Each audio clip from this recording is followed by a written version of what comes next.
Hi everyone, I am here with your 112 lesson. How does it change perimeter and area relationships? Sorry, there is a fly. Many ancient cities were constructed inside great walls to protect and defend the city.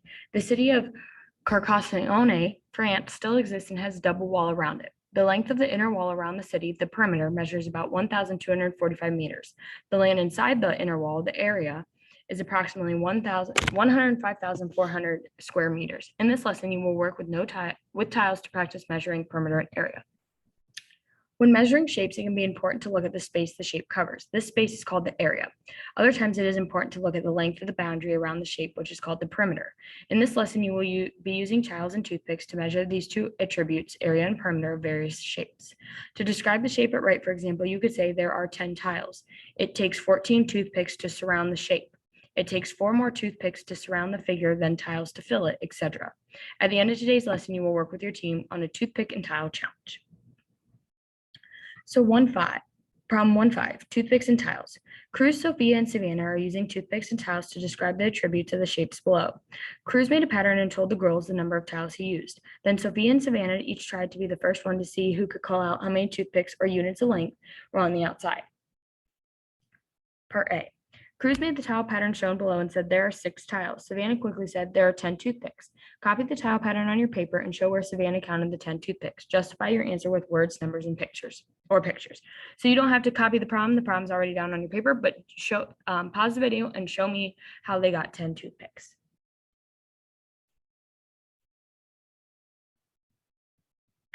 Okay, if you're back with me, you have done that.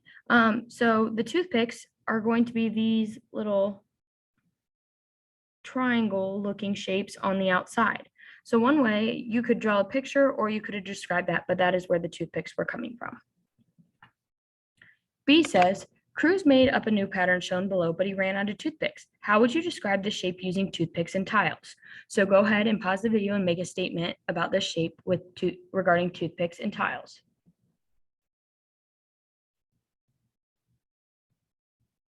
Okay, if you're back with me, you have done that. So we could say 1, 2, 3, 4, 5, 6, 7, 8. There are 8 tiles.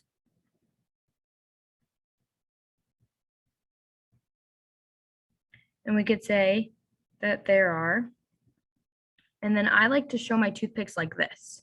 So 2, 3, 4, 5, 6, 7, 8, 9, 10, 11, 12, 13, 14, 15, 16, 17, 18. So I like to say that there are 18 toothpicks.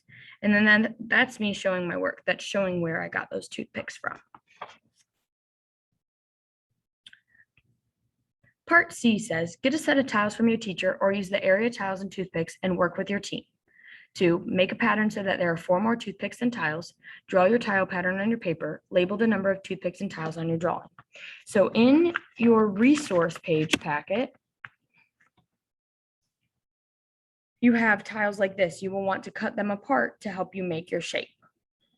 So go ahead and do that now. Pause the video and do that.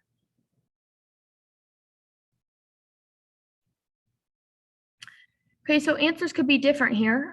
So this is going to be something that we discuss in class, or if you want me to check because you're absent, I can check that too.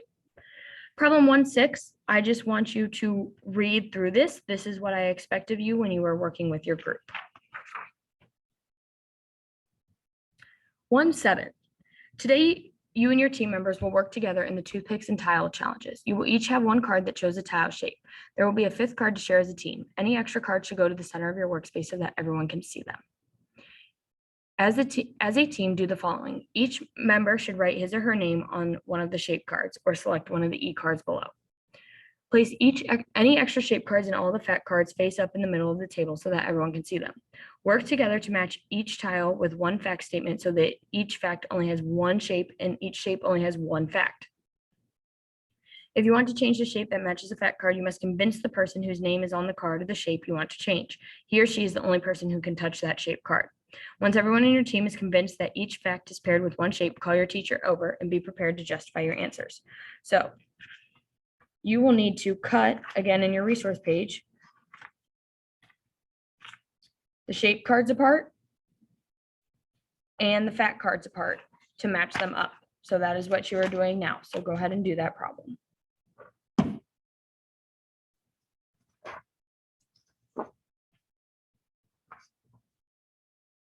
Okay. If you're back with me, I'm just going to kind of go through these and tell you which card that hopefully you matched. And if you have any questions, then you can ask me. So figure A matches with fact 1.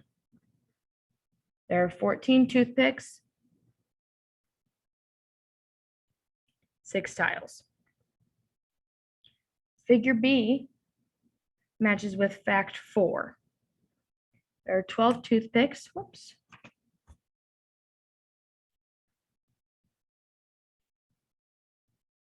and 6 tiles. Figure C matches with fact 5, 18 toothpicks, 8 tiles. D is fact 2. There are 16 toothpicks and 7 tiles. I'm just going to abbreviate toothpicks as tooth. And figure E would be fact 3. 16 tooth, 8 tiles. 1-8. Does changing the number of toothpicks always change the number of tiles? Does changing the number of tiles always change the number of toothpicks? Think about these 2 questions as you look at the following tile shape. Write a fact statement that includes information about the number of tiles and toothpicks that would describe the tile shape at right. So when you are looking at this shape, there's multiple responses that you could say, but you want to relate them to one another. So you don't want to say there are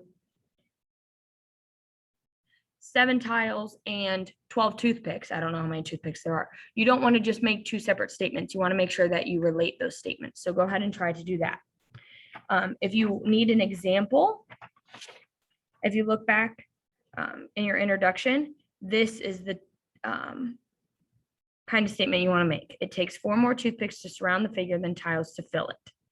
You're making a statement that relates to both. So do that. Okay, B says, how can you add a tile to the shape in part A but not change the number of toothpicks? Explore using the CPME tool, or again, you can use your tiles that you cut out. Go ahead and do part B. All right, and your answers could vary there. So if you have any questions, you can ask me. 1-9 says, recall that the perimeter of a design is the length of the boundary around the outside of the design, the toothpicks. The number of squares needed to fill the design, the tiles, is called the area. Use these words to write a fact statement with your team describing the perimeter and area in the tile pattern at right. So again, you can build that tile pattern or you can use it on the E tool, but you need to make a statement.